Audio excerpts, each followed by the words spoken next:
Всем привет, дорогие друзья! Сегодня я с вами хотел бы поговорить на тему вера. Что такое вера? Для чего она дана каждому из нас? К чему она ведет? И какие плоды вера приносит в вашу жизнь? В первую очередь я всегда говорю только за себя. Это очень важно подмечать каждому человеку. Всегда говорить только за себя. За ваш индивидуальный опыт, за вашу жизненную позицию, за ваши целеустремления и так далее. Всегда хочу напомнить, что я нахожусь на земле, там, где и каждый из вас находится. Где я оказался, меня сюда привела вера. Вера в свои силы, вера в свои возможности и целеустремленность. Меня сюда не привел никто, не принесли на корабле, никто не способствовал, никто мне деньги не давал. Я сюда и шел своими ногами. И я могу говорить из момента сейчас, где я нахожусь. И никак по-другому. Этот момент для меня волшебный. В данный момент я нахожусь на Таити. Тут как в раю. Понимаете? Сам я из Горловки, Донецкая область, бывшая СССР, потом Украина, сейчас ДНР. Неважно. Но я сюда и шел своими ногами. Меня никто не вел. Меня никто не нес. И постоянный выбор я делал сам, благодаря своей вере. Так как я артист, я верил, что я могу, я верю, я действую, я тружусь, я занимаюсь. Это мой индивидуальный личный путь, как артиста. Также вера ведет меня делиться своим индивидуальным опытом. Почему я им делюсь? Если кто услышит, поймет, осознает, ему будет просто легче, так как я ни одного человека ничего не прошу. Я просто делюсь своим опытом, и ни от кого мне ничего не надо. Эта энергия переполняет меня, и я понимаю, что у каждого человека есть такие возможности действовать.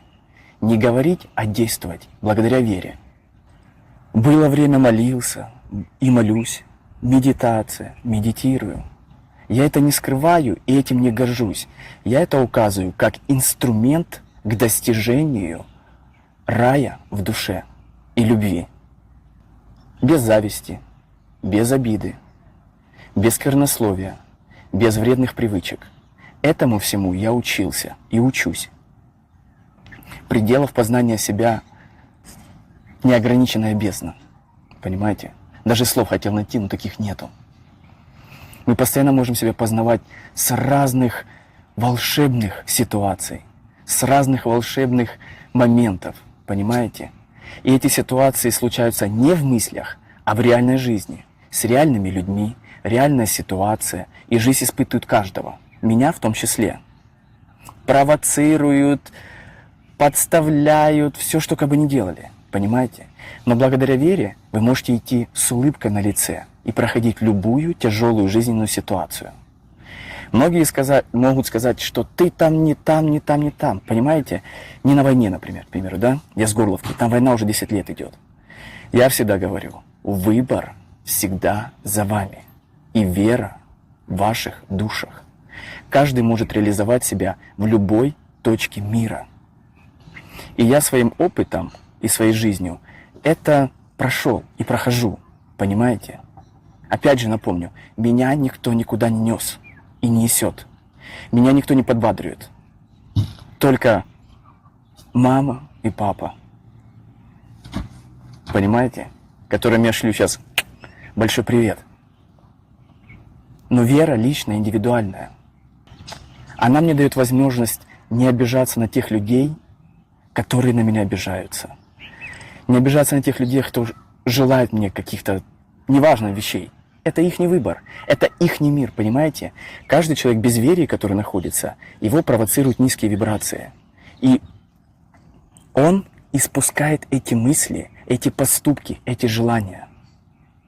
Потому что нет веры. Он думает за кого-то, но не за себя.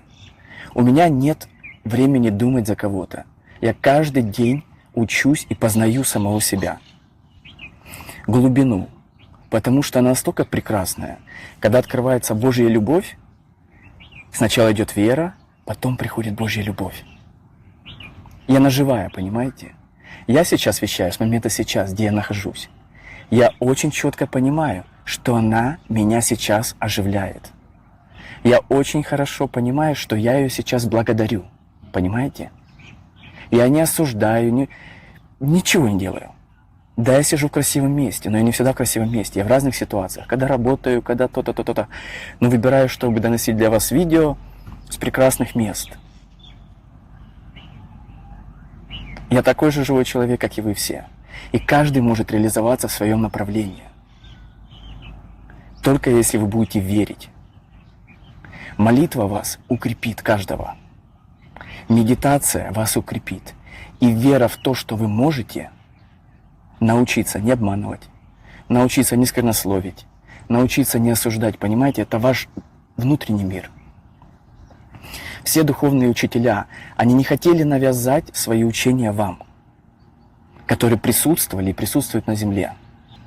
Они делятся своим опытом и показывают каждому человеку, что есть такой выбор. Научись делать и действовать так в своей жизни, прощать, не обижаться. Не обижайся на врага на своего, потому что врага нету. Когда себя познаешь, ты поймешь, что нет врага. Враг внутри. Враг – это обида. Враг – это сквернословие. Враг – это ложь. Враг – это лицемерие. Враг – это неискренность. Эти качества, когда вы сможете проявить в реальной жизни по отношению к людям, понимаете, физический мир для того и создан, чтобы вы научились проявлять в физическом мире искренность. Вы видите человека, поздоровайтесь. Он встретился вам сегодня, Бог оживил его и меня. Поздоровайтесь искренне. Не так, что надо, а научитесь искренности. Когда вы искренне будете доносить эту информацию, да, многие люди будут не понимать. И на меня смотрят иногда, знаете, как на человека не с этой планеты. Потому что я могу с людьми искренне разговаривать. И от души. Понимаете? Как с самым близким человеком, самым родным. И люди некоторые стопорятся, которые рядом, они смотрят, думают, почему он так искренне, как он может так разговаривать. Но они бы не стопорились, если бы они испытывали те чувства, которые я испытываю к этим людям. Для меня не люди, это просто прекрасные души, все. Будь то ты солдат, будь то ты где бы ни находился, в какой ситуации. Все прекрасные души. И только благодаря вере вы можете воспитать любовь в своей душе. Понимание этого мира. Его можно понять, его можно осознать, его можно любить. И тогда у вас вырастают просто крылья. В ваших сердцах, не за спиной меня, а в сердцах, которая не нуждается, не боится ничего, которая действует и выполняет свою работу, не ждет, когда кто-то что-то принесет, а сама действует или сам действует. Понимаете? Нету энергии, делайте зарядку. Благодаря вере я могу в свои 39 лет делать, что я могу делать. Что я делаю. Понимаете? Если бы я не верил, я бы не делал бы зарядку каждый день. Она дает энергию. Понимаете? Вот вы сделали зарядку, вы уже напитались энергией. Попробуйте 2-3 раза, вы увидите. Потом надо силу воли, конечно, проявлять. Это уже другой инструмент, который вы можете развивать в своих душах в течение жизни. И вы будете здоровы, выглядеть молодо и жизнерадостно. Но также, когда вы будете выполнять весь аспект действий по своей вере, не осуди, потом то-то, то-то, каждую секунду надо бдить. Вас провоцируют, не провоцируйтесь. Вас искушают, осуди, не осуждайте. Не знаем мы ни будущего, ни настоящего, ни прошлого. Лучше не судите никого, ни за какие поступки. Если человек поступает так, посмотрите, поймите, что вам нежелательно так делать или желательно. И живите дальше, своим путем. Не делайте суждений ни на чем. И тогда вы будете счастливы, понимаете? Тогда свет в ваших душах будет образовываться. Я желаю, чтобы в ваших душах образовался свет и любовь. И благодаря вере вы можете к этому каждый прийти. Всем счастья, любви и добра. Продолжение следует.